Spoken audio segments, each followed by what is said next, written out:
Hello everyone, welcome to Brain Shocks. तो इस video में हम क्वेश्चन करेंगे, एप्टीट्यूड क्वेश्चंस करेंगे।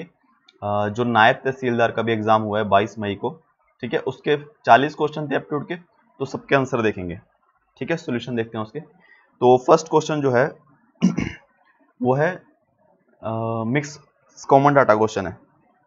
तो उसमें बोला है कि in a one day workshop the following 5 researches are invited, GHJKL, ठीक है।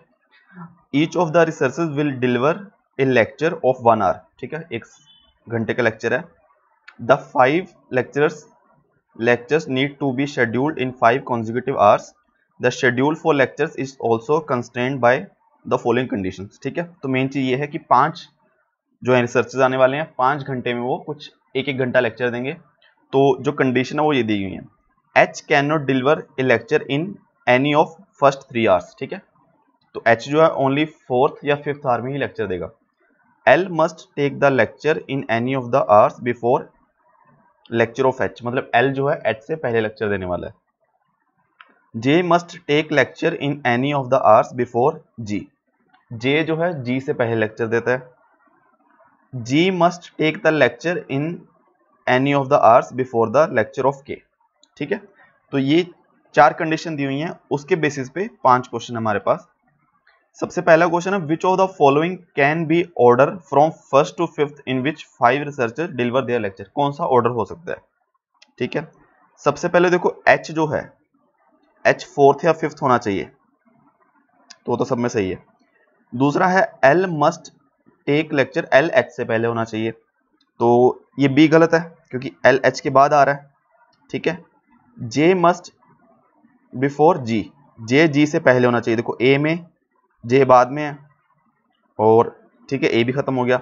G must take lecture before K, G K से पहले होना चाहिए, तो यहाँ पे G K के बाद है, ये गलत, तो ऑप्शन C, ठीक है। अब इन्होंने बोला है if K deliver the lecture in the 4th hour, चौथे घंटे में K ने लेक्चर दिया है,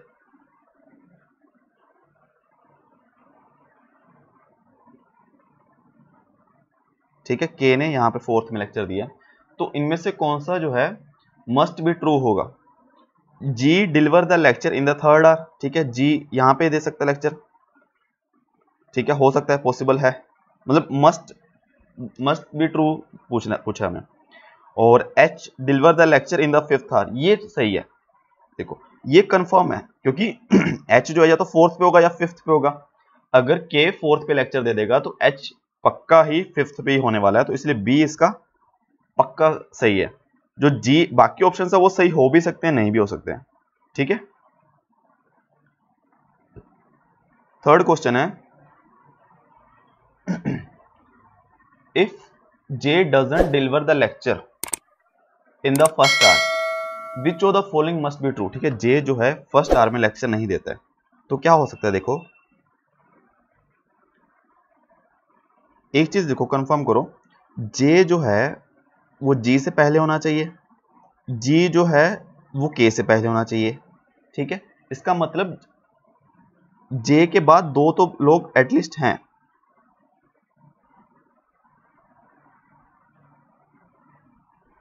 अब देखो, अब J फर्स्ट आवर में लेक्चर नहीं देता है, सपोज करो J सेकंड में देता है, ठीक है।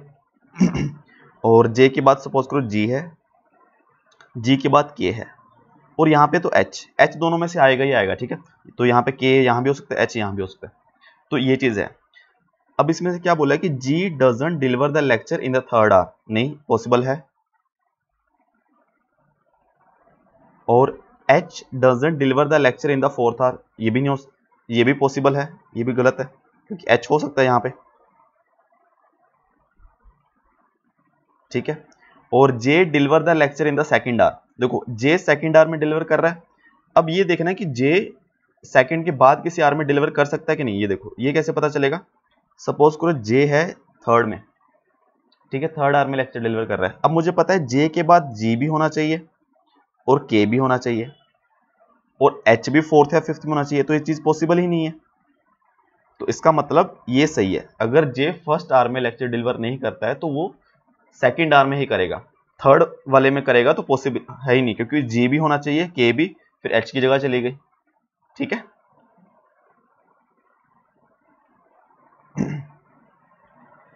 इसमें कौन सा सही है, if h doesn't deliver the 5th lecture then which of the following must be true. तो अब क्या है, h जो है 5th आवर में लेक्चर नहीं देता है, तो ऑब्वियसली वो कहां पे लेक्चर देगा, 4th आवर में।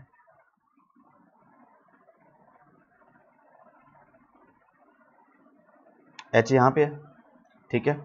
अब जे इसमें से कौन सा मस्ट बी ट्रू है, g deliver the second lecture, J deliver the first lecture, के डिलीवर द 5th। देखो l deliver the 5th lecture, ये तो गलत है क्योंकि l तो h के बाद आ ही नहीं सकता।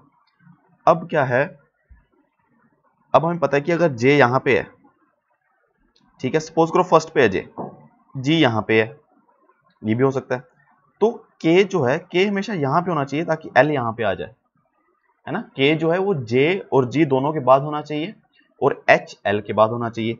तो यही कंडीशन सेटिस्फाई करती है कि k यहां पे हो और बाकी ये जो तीनों है j g l ये कहीं भी हो, कोई दिक्कत नहीं है।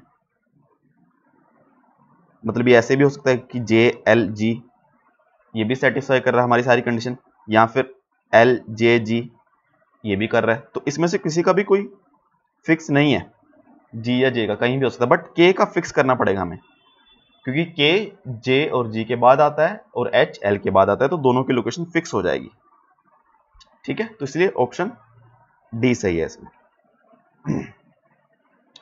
5th ऑप्शन क्वेश्चन है, if g deliver the 3rd lecture which of the following is true. अब हमें बोल दिया कि g जो है वो 3rd लेक्चर डिलीवर करता है, g 3rd पे फिक्स हो गया।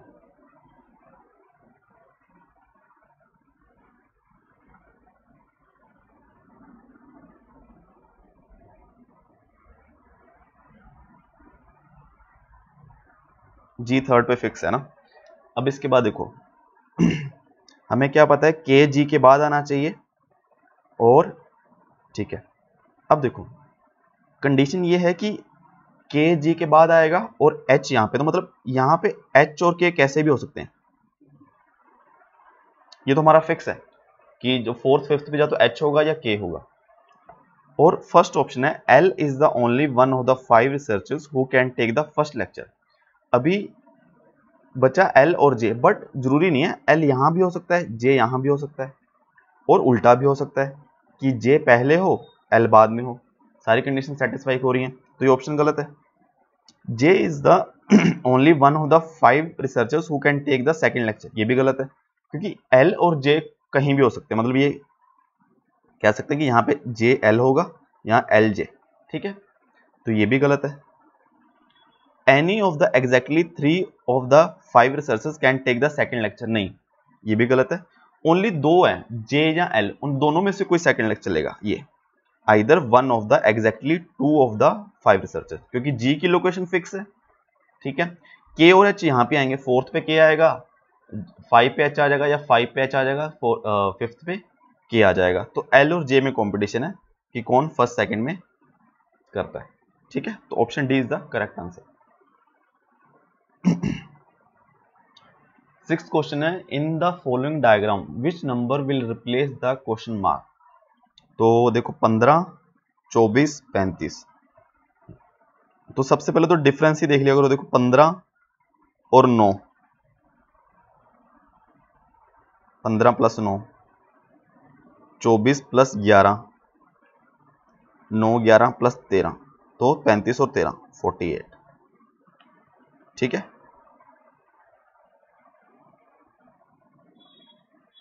7th क्वेश्चन है, the height of the right angle triangle is increase by 20%, base is decrease by 10%, ठीक है। एरिया कितना चेंज हो जाएगा, तो इसको अगले पेज पे ले लेते हैं।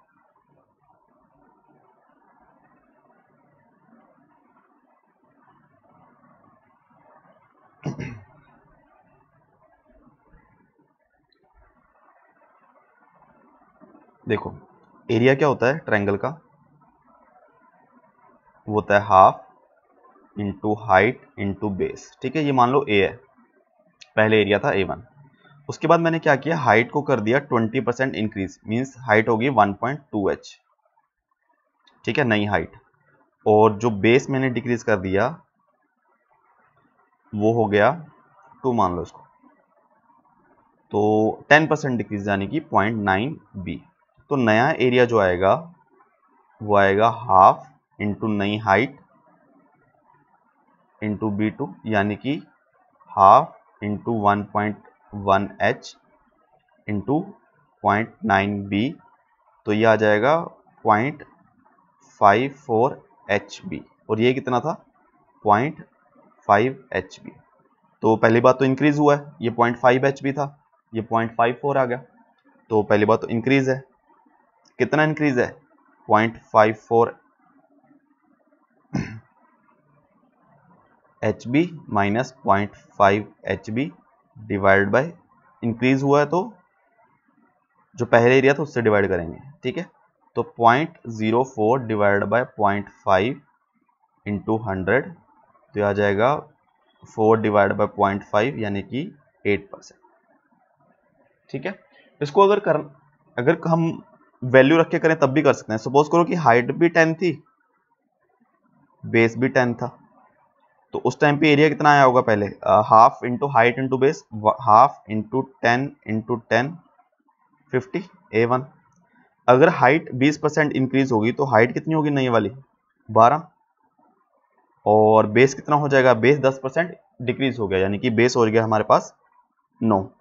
तो यहाँ पे एरिया कितना आ जाएगा, half into height into base 6 और यहाँ पे आ गया 54, ठीक है। तो 54 परसेंटेज चेंज कितना आ गया, इंक्रीज हुआ सबसे पहले तो परसेंटेज कितना इंक्रीज हुआ 54 माइनस 50 डिवाइड बाय 50 इंटू 100, तो यहाँ से भी क्या आ गया 8% आ गया, ठीक है। तो ये थोड़ा वैल्यूज अगर हम कुछ एज्यूम करके कर लेते हैं थोड़ा ज़्यादा इजी हो जाता है।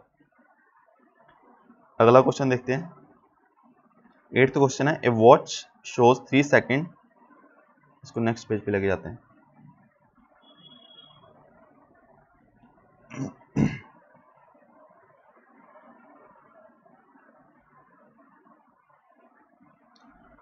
इन्होंने बोला a watch shows a 3 second slows by 3 second in 4 minute, मतलब जो हमारी घड़ी है वो 4 मिनट में 3 सेकेंड स्लो हो जाती है, मतलब पीछे हो जाती है। If the clock shows the right time at 8 AM, ठीक है, 8 बजे तक सही थी, उसके बाद वो स्लो होना चालू हुई। What will the time it shows at 11 PM on the same day. देखो क्या है, हमारे पास दो घड़ी हैं, ठीक है, तो एक राइट टाइम बता रही है, एक गलत, ठीक है। अब गलत जो स्लो वाली घड़ी है वो क्या है, वो 4 मिनट में 3 सेकंड स्लो हो जाती है, ठीक है। अब अगर सुबह 8 बजे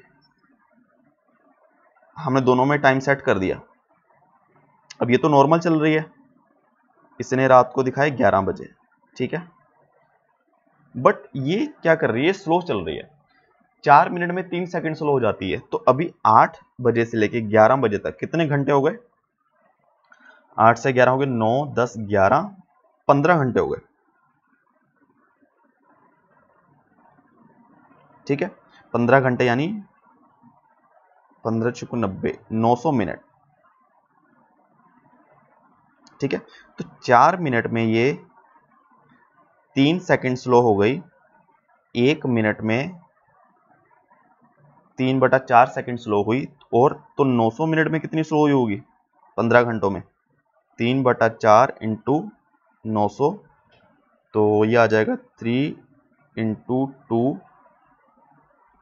2 5, तो अप्रोक्सीमेट आ गया ये 675 सेकंड, ठीक है। 675 सेकंड को क्या लिख सकते हैं हम, 660 प्लस 15 सेकंड मीन्स 11 मिनट और 15 सेकंड, तो मतलब 15 घंटे में कितना पीछे हो गए 11 मिनट 15 सेकंड। तो 11 बजे से 11 मिनट 15 सेकंड पीछे चले जाओ, तो कितना आ जाएगा, 11 बजे से 11 मिनट पीछे जाऊंगा तो कितना आ जाएगा, 10:49 49, और 15 सेकंड पीछे जाऊंगा तो ये आ जाएगा, ठीक है, ऑप्शन बी, ठीक है। 8th हो गया, 9th।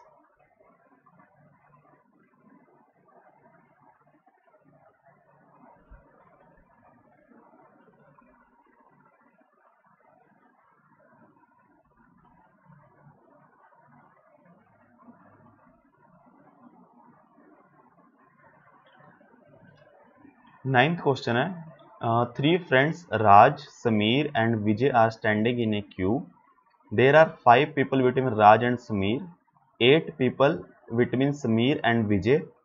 If 3 people ahead of Vijay and 19 people behind Raj, then what could be the minimum number of person in the queue? देखो मिनिमम नंबर ऑफ पर्सन पूछा है। सबसे पहले देखो 5 people हैं राज और समीर के बीच में 5 लोग हैं,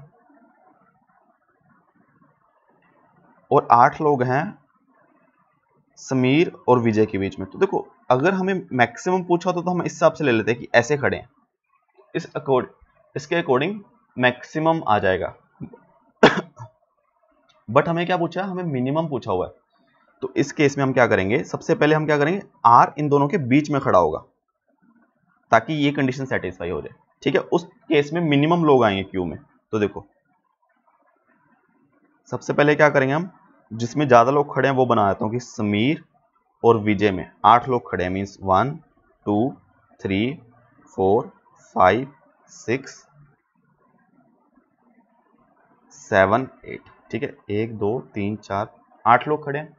अब राज और समीर के बीच में 5 लोग खड़े हैं, तो मैं राज को मुझे इसके बीच में ही खड़ा करना है। तो राज और समीर के बीच में 1 2 3 4 5, तो यहां पे राज है।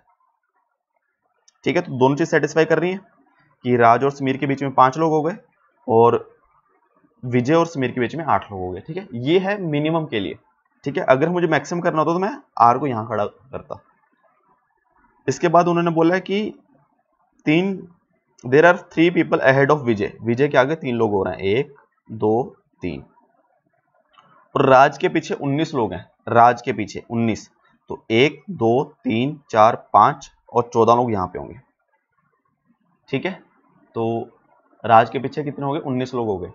अब कितने लोग खड़े हैं इस लाइन में, 14 15 16 17 18 19 20 21 22 23 24 25 26 27। ठीक है,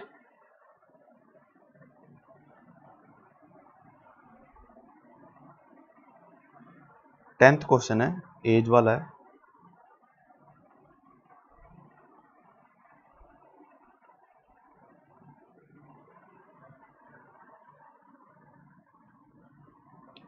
टेंथ क्वेश्चन है कि Maria tells her daughter, I was of your present age when you were born, and if the Maria is 58 years old now, then what was the age of her daughter 10 years back? तो देखो present as जो है इसकी, मारिया की suppose करो m है, उसकी daughter की d है। ठीक है, अब मारिया क्या बोलती है कि I was of your present age when you were born, मतलब वो बोलती है कि जिस दिन उसकी डॉटर पैदा हुई उस दिन मारिया की एज उसकी अभी की एज के बराबर थी। तो ये इसका बर्थ कब हुआ होगा, अगर डॉटर डी आज की डेट में डी उसकी एज डी ईयर्स है, तो उस वो बर्थ भी उसका डी ईयर्स पहले होगा, तो उसका मतलब उस टाइम मारिया की एज m माइनस डी होगी। ठीक है, डॉटर तो भी पैदा ही हुई है, एज 0। तो मारिया बोलती है कि उस टाइम पे जो मेरी एज है वो एज आज तेरी प्रेजेंट एज के बराबर है। तो मतलब m माइनस डी जो है वो d के इक्वल है, यानी कि m is equal to 2d।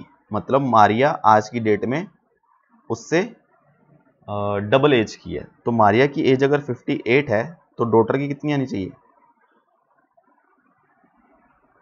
तो डॉटर ये आ जाएगी 29।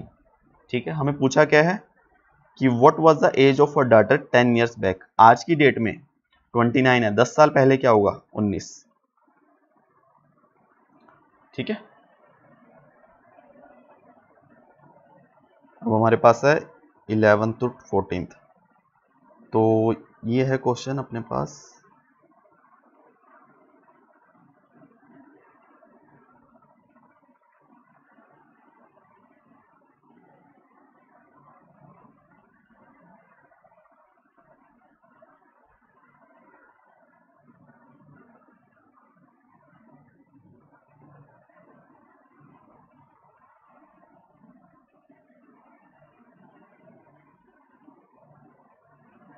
अब देखो ये क्वेश्चन हम वेन डायग्राम से करेंगे, और देखो सब में 4 क्वेश्चन है, तो इसको पहले हम सारी इंफॉर्मेशन निकाल लेंगे इसमें, ठीक है। अब सपोज करो क्या है इसमें, in a group of 200 people 75% can play football, cricket और football but not hockey, 65% can play hockey और football but not cricket, 20% can play football and hockey, 15% can play both cricket and football, 15% can play both hockey and cricket, 50% can play hockey and 5% can play 3 games, ठीक है। तो 3 game है उसके बारे में बताया हुआ है, और क्वेश्चंस जो हैं वो है कि एग्जैक्टली एक गेम कितने खेलते हैं, कौन नहीं खेलता है, और कितने एग्जैक्टली 2 गेम खेलते हैं, ठीक है, ये सब पूछा हुआ है। तो इसको हम वेन डायग्राम बनाएंगे। देखो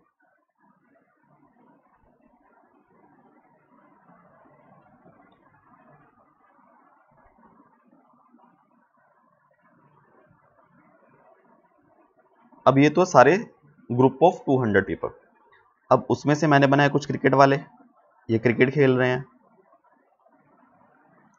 ये फुटबॉल खेलते हैं, और ये सपोज करो ये हॉकी खेलते हैं, ठीक है। अब देखो, अब मैं इसमें लिखने वाला हूं वेरिएबल, देखो A B C D E F G H, ठीक है। ये है क्रिकेट, और ये है हमारा फुटबॉल, और ये है हॉकी, ठीक है। तो अब देखो इसमें क्या है, ए क्या है, ए ये वाला एरिया, ए मतलब ये सिर्फ क्रिकेट खेलता है, ओनली क्रिकेट खेलता है और कुछ नहीं खेलता।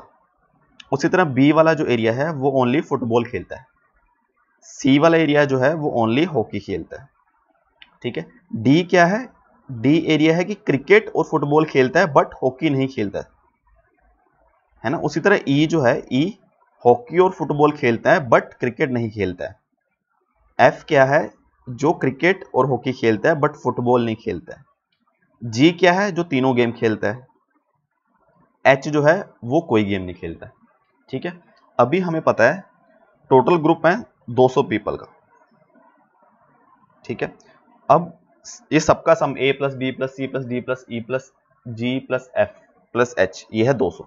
अब देखो 75% can play cricket and football but not hockey, cricket और फुटबॉल खेलते हैं, क्रिकेट खेलेंगे या फुटबॉल बट नॉट हॉकी, मतलब या तो ए क्रिकेट खेल रहा है या फुटबॉल खेल रहा है या दोनों खेल रहा है बट हॉकी नहीं खेल रहा, मतलब ये ग्रीन से बाहर वाला सब आ जाएगा, मतलब ए प्लस डी प्लस बी, ये है 75, ठीक है। अगर बोथ बोल देता कि बोथ क्रिकेट एंड फुटबॉल, फिर ओनली डी आता। इसके बाद बोला है कि 65% कैन प्ले हॉकी, हॉकी खेलेंगे या फुटबॉल खेलेंगे बट क्रिकेट नहीं खेलेंगे, तो इसका मतलब बी फुटबॉल खेलेंगे या हॉकी खेलेंगे, दोनों खेल सकते हैं, ठीक है, कोई कुछ भी हो सकता है। तो वो क्या आ जाएगा, B plus E plus C, वो आ जाएगा 65। फिर नेक्स्ट है 20% can play both football, hockey and football आ गया, ठीक है। 20% can play both football and hockey, 20% जो है वो हॉकी और फुटबॉल दोनों खेल सकते हैं। तो हॉकी और फुटबॉल दोनों खेलने वाले क्या है, क्योंकि क्रिकेट का उसमें कुछ बताया नहीं हुआ ना, तो ये वाले, तो जी प्लस ई,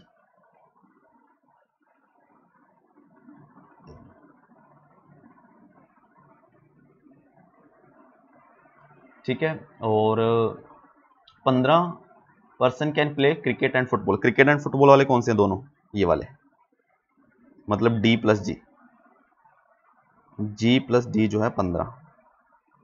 उसके बाद क्या है, 15% can play both hockey and cricket, hockey and cricket वाले कौन से आ गए, एफ और जी, वो भी हैं 15, है ना। और इसमें क्या है, 50% प्ले हॉकी, हॉकी खेलने वाले क्या हैं, सी, हॉकी वाले सारे ये वाले हो गए, C plus E plus F plus G जो है वो है 50। और उन्होंने बोल के 5% कैन प्ले और 3 गेम्स, ऑल 3 गेम वाले कौन से हैं, जी, तो बस जी जो है वो है 5। अब G5 है तो यहाँ से E कितना आ गया, E 15 आ गया, यहाँ से D कितना आ गया, 10 आ गया, यहाँ F कितना आ गया, यहाँ F भी 10 आ गया, ठीक है। और E F G पता है हमें, E कितना है 15, तो यहाँ से C कितना आ जाएगा 15 प्लस 10 प्लस 5, 15 प्लस 10 25, C आ गया 20, ठीक है। C की वैल्यू आ गई 20। और यहाँ से हम निकाल सकते हैं B की वैल्यू, B कितनी आएगी, C है 20, E है 15 मीन्स 35, B आ जाएगा 30, ठीक है। और यहाँ से A कितना आ जाएगा, B प्लस D, B है 30, D है 10 मीन्स 40 और 35, ठीक है। तो अभी सही है, क्लियर है सब। रीचेक कर लेते हैं एक बार। G है 5, तो E आ गया 15, D आ गया 10, F आ गया 10 और E plus F plus G, E F G, ये हो गया 30, 30 करेंगे 20 आ गया, C 20 प्लस 15 35 30, ठीक है। तो ये आ गया। अब बस सारे क्वेश्चन हो जाएंगे इससे। अब इन्होंने क्या पूछा है कि कितने लोग एग्जैक्टली एक गेम खेलते हैं। एग्जैक्टली एक गेम खेलने वाले कौन है, वो है A, कि ओनली क्रिकेट खेल रहा बस, B और C, A plus B plus C, तो A plus B plus C plus 35 plus 30 65 plus 20 85, ठीक है 85। इसका आंसर मैच कर लेते हैं 11th का A, ठीक है। और 12th है how many person do not play any game. कोई भी वो है H कोई गेम नहीं खेलता, तो मतलब हम इन सब का सम करके 200 में से माइनस कर देंगे, ठीक है। तो A plus B plus C, A कितना 35 प्लस B है 30 प्लस C है 20, D 10, A B C D E 15, F 10, G 5, तो ये आ गए 65 85 95 95 110 120 125, तो 125 200 माइनस 125 ऐसे हैं कि कोई ना कोई गेम खेलते हैं, तो आ जाएगा 75 लोग ऐसे हैं कि कोई गेम नहीं खेलते, ये आ जाएगा H, ठीक है। तो ये आ गया 75। अब how many person play exactly 2 games, exactly 2 game खेलते हैं, ठीक है। तो एग्जैक्टली 2 गेम वाले कौन से हैं, ये वाले, कि जैसे D हो गया, E हो गया और F हो गया, ये एग्जैक्टली 2 गेम वाले हैं। तो ये हो गया D, ये वाले E, तो 15 प्लस 10 25 प्लस 10 35, तो एग्जैक्टली 2 गेम्स 35, ठीक है। इसका आंसर B है 13 का, यस। और how many person can only play football, only football, only football वाले कौन से हैं, ओनली फुटबॉल वाले हैं B, B कितना है 30, ठीक है। और बस हो गया आई थिंक, हाँ ठीक है, ठीक है। तो एक क्वेश्चन कॉमन डेटा वाला हमने एक बार थोड़ा टाइम लगाया उसमें, तो सारे क्वेश्चन अपने हो गए। अब इन्होंने बोला है नेक्स्ट क्वेश्चन जो है, in a group of children there are 5 girls and 7 boys, in how many ways 6 children with equal number of boys and girls can be selected to play, ठीक है, फॉर ए प्ले। तो 6 children select करने हैं, इसका मतलब हमें 3 boys और 3 girls select करनी है, ठीक है। तो 3 गर्ल्स को हम 5 गर्ल में से 3 सेलेक्ट करेंगे, तो 5 C3 इंटू 7 C3, ठीक है। तो क्या आ जाएगा हमारे पास 5 factorial divided by 2 factorial 3 factorial 7 factorial 3 factorial 4 factorial, तो आ जाएगा 5 इंटू 4 डिवाइडेड बाय 2, यह आ जाएगा 7 इंटू 6 डिवाइड बाय 3 फैक्टोरियल, आ जाएगा 6 6 कैंसिल,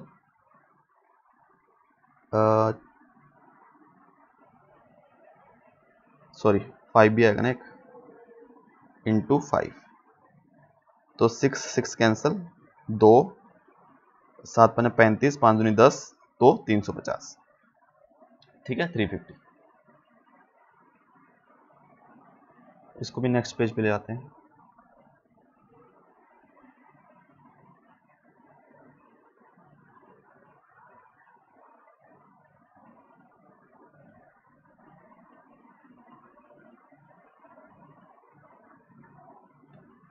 अब इन्होंने बोला कि 4 person P, Q, R, S are working in the same company, the sum of their income of P and Q is more than R and S। तो P plus Q की जो income है वो ज़्यादा है R प्लस S से, ठीक है।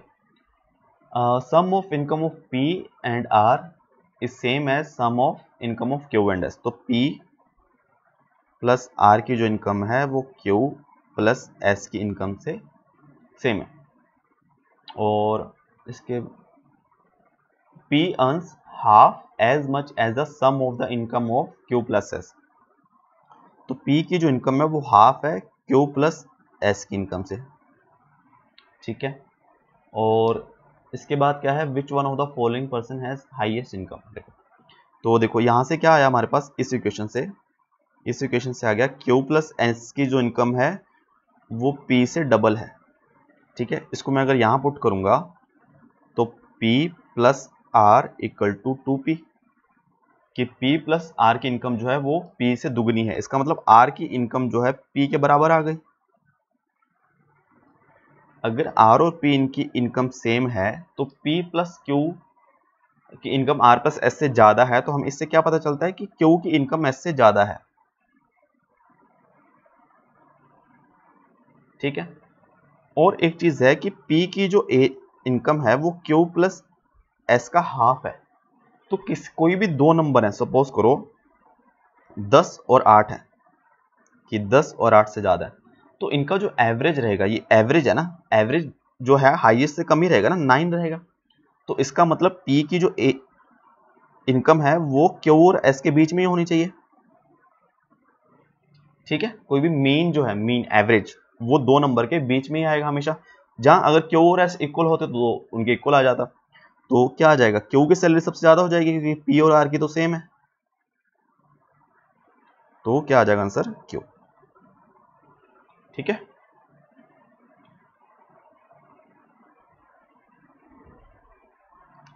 और 17th क्वेश्चन है,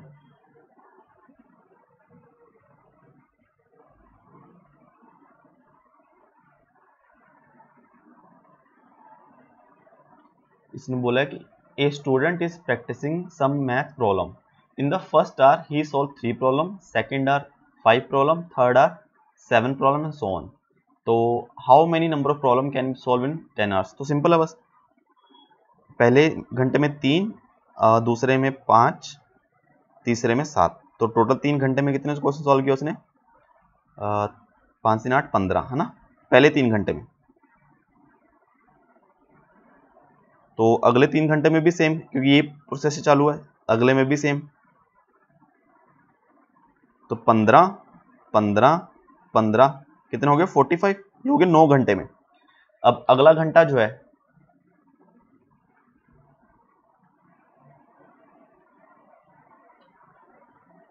अगला घंटा प्रॉब्लम थर्ड आवर ही सब, ठीक है। अगला घंटा जो है हमारा अपना 11th घंटा है, तो उसमें 3 प्रॉब्लम सॉल्व करेगा, तो होगा 48, ठीक है। तो नन ऑफ द दीज आना चाहिए 17 का बी।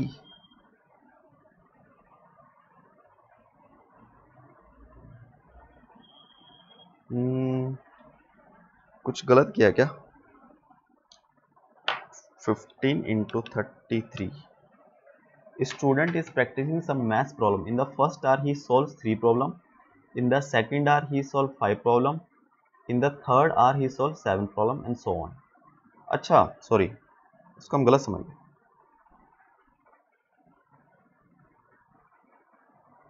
अच्छा, पहले घंटे में 3, फिर 5, फिर 7, तो ये मतलब आगे बढ़ता हो जा रहा है, ठीक है। तो मतलब 9 11 ऐसे, ठीक है। तो इसमें क्या लग जाएगा हमारा, एपी सीरीज बनेगी 10 घंटे में। तो उसके नंबर ऑफ टर्म क्या है, 10। तो लास्ट टर्म क्या होगी, वो आता है इसमें ए कितना है, ए है 3, डी जो है 2, ठीक है। तो जो लास्ट टर्म है 10th टर्म है वो आती है a plus N minus 1d, तो 3 प्लस 9 इंटू 2 21। ठीक है, तो जो सम होता है वो होता है n/2 first term plus last term, a plus last term क्या है 21, सीधा लिख देते हैं। तो नंबर ऑफ टर्म है 10, फर्स्ट टर्म जो है 3, लास्ट टर्म है 21, तो 5 इंटू 24 यानी कि 120। ठीक है, तो 120। तो इसमें कंफ्यूजन क्या हुई कि 3 5 7 3 5 7 ऐसे चल रहा है। ठीक है, तो इसलिए गलत आ गया।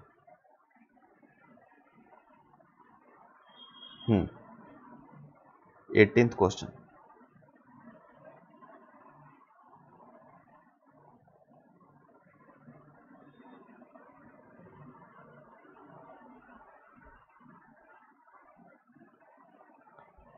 इसमें बोला था कि cost price of an article X is 200% more than of Y and 75% less than that of Z.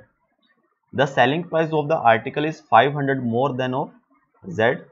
If profit on article X is twice the Y and is twice the loss on Z, then what is the ratio of profit on article Y to its cost?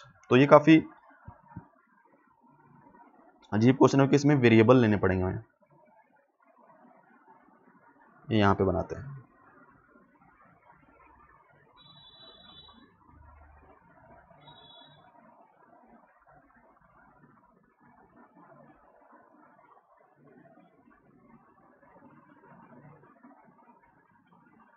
अब ये है x, ये है y, ये है z। ठीक है, और ये हो गया हमारा कॉस्ट, क्या दिया हुआ है कॉस्ट प्राइस सेलिंग। ये कॉस्ट प्राइस है और सेलिंग प्राइस है। अब क्या हुआ है कि x का जो कॉस्ट प्राइस है वो y से 200% ज्यादा है। कोई भी चीज अगर 200% ज्यादा है तो इसका मतलब क्या है कि y प्लस y का 200%, यानी कि y का 200%, वो x होएगा, यानी कि 3y है ना। कि अगर y का कॉस्ट प्राइस a है तो x का होएगा 3a। ठीक है, और जो x का कॉस्ट प्राइस है वो 75% लेस देन है z के, मतलब z माइनस z का 75% वो है x का कॉस्ट, यानी कि 3a। तो यहां से क्या आ जाएगा, z/4 आ जाएगा 3a, z का कॉस्ट प्राइस आ जाएगा 12a। ठीक है, तो देख लो a का 200% 2a, और उतना जो है x y से ज्यादा है। ठीक है 2a, z का 75% वो है 9a, उतना x z से कम है। ठीक है, ये तो आ गया कॉस्ट प्राइस। उसके बाद बात करते हैं कि अगर selling price of x is 500% more then that of z, कि अब सपोज करो z का जो सेलिंग प्राइस है c मान लो, और x का सेलिंग प्राइस जो है वो है 5% मोर, 500% मोर है z से, मतलब 6c। 500% मोर मतलब 6 गुना।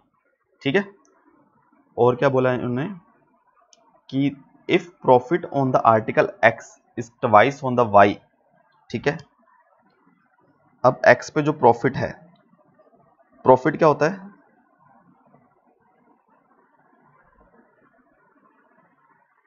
Selling price minus cost price, y से डबल है, और जो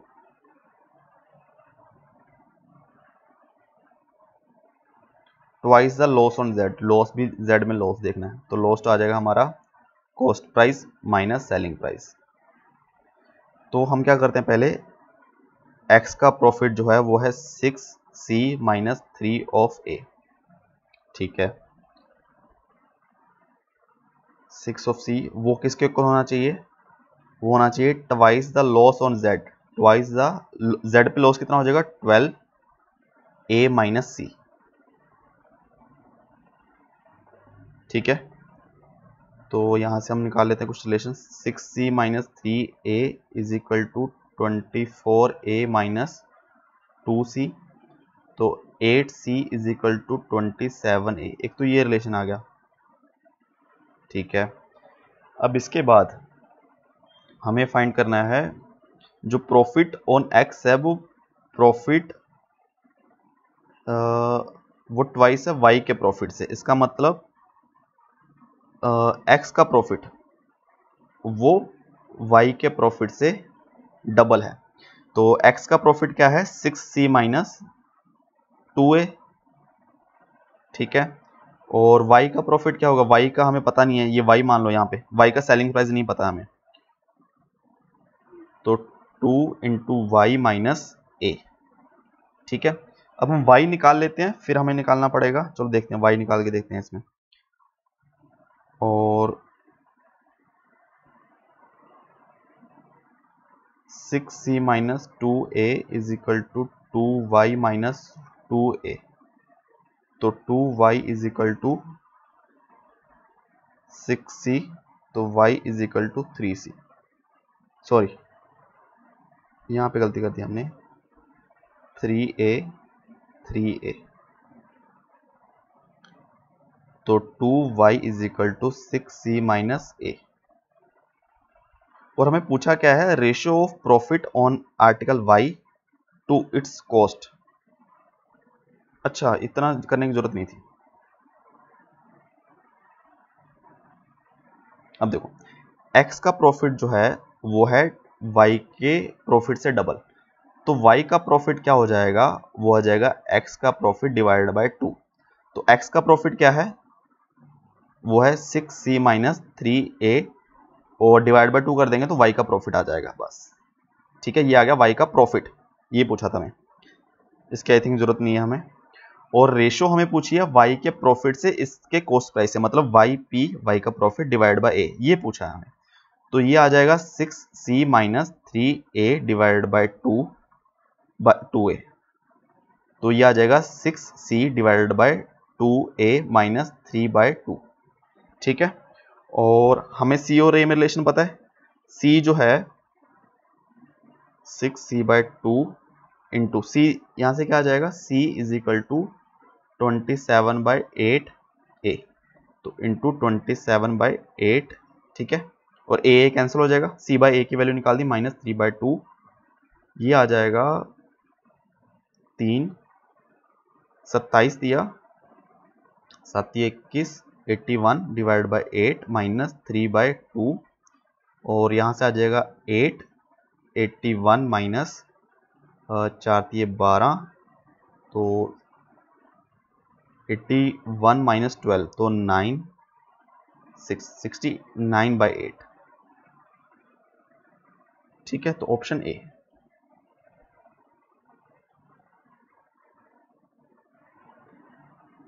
ठीक है, तो इसमें थोड़ा सा क्योंकि वेरिएबल ज्यादा आ गया, तो फिर हम कोई वैल्यू मान के करें कि यहाँ पे 100, यहाँ पे 300, यहाँ पे 1200, उसके बाद खोज करें कि थोड़ा सा इजी हो जाए, ठीक है। बट पेपर के हिसाब से थोड़ा सा टाइम लग रहा है, मुश्किल तो है ये सवाल।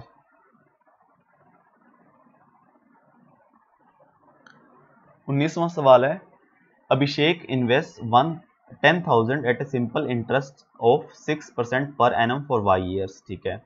इंटरेस्ट इज पेड एनुअली, ठीक है, सिंपल इंटरेस्ट है तो एनुअली पे हो रहा है। Of which Abhishek spend half and keep the remaining in the cash.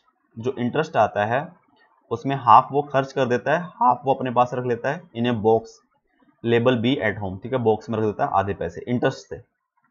To begin with B had no money in it, ठीक है, स्टार्टिंग में भी कोई पैसा नहीं है, ये भी सही है। And nothing else except half of this interest income, ठीक है, जो हाफ इनकम आ रही है इंटरेस्ट से वो ऐड की जा रही है।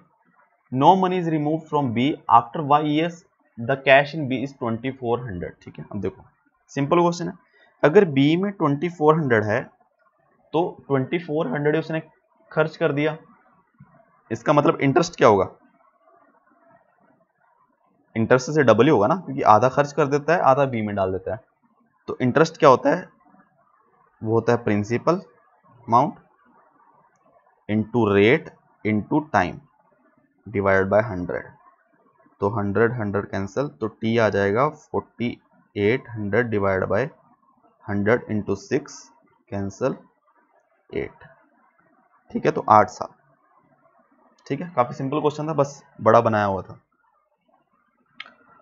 20th क्वेश्चन है, लास्ट क्वेश्चन है ये पार्ट 1 में, नेक्स्ट आगे 20 वाले पार्ट 2 में करेंगे, ठीक है। और ए rectangular floor of dimension 10 feet into 8 feet यानी कि 120 inch into 96 inch has to be tiled using the same type of square tiles.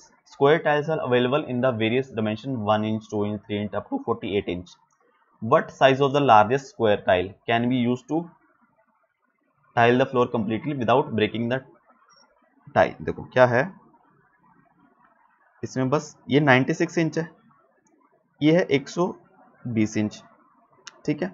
अब हमें स्क्वायर टाइल यूज करनी है ना, स्क्वायर टाइल ऐसे करके, और प्लस ना हमें टाइल हाफ मूव करनी है, हम चाहते हैं कि पूरी आ जाए टाइल, इस साइड भी पूरी आ जाए और यहां भी पूरी आ जाए। तो इसका मतलब ये जो टाइल का लेंथ है, स्क्वायर टाइल का जो डायमेंशन है, वो दोनों को डिवाइड करना चाहिए, मींस एचसीएफ लेना हमें दोनों का, 96 और 120 का एचसीएफ, ठीक है। या फिर क्या करो कि सबसे पहले ऑप्शन से भी करना है, अगर कुछ नहीं समझ आ रहा, अगर देखो दोनों का जो एचसीएफ आएगा वो आएगा 24 भी 96 को डिवाइड करता है, 24 इंटू 4 और 120 को भी, ठीक है। तो प्रॉपर टाइल वो पूरी पूरी आ जाएगी, ठीक है। अगर 32 को देख लो, 32 को देखो, 32 को डिवाइड कर रहा है बट इसको नहीं कर रहा, ठीक है। अगर मैं इस डायरेक्शन में ऐसे लगाना चाहूंगा तो 32 तो पूरी आ जाएंगी, बट जब इस डायरेक्शन में लगाऊंगा तो मेरे को एक टाइल तोड़नी पड़ेगी, ठीक है। तो इन्होंने लार्जेस्ट पूछा था तो वैसे 24 आ जाएगा, 12 वाली भी लगा सकते हैं वैसे तो हम, 8 भी लगा सकते हैं, बट लार्जेस्ट पूछा इसलिए बी आएगा, ठीक है। तो ये 20 क्वेश्चन है, इसके बाद बाकी वाले नेक्स्ट देखेंगे बाद में। और इसमें कुछ डाउट हो तो कमेंट कर सकते हैं, ठीक है। वीडियो को लाइक कर देना और चैनल को सब्सक्राइब करना। Thank you so much.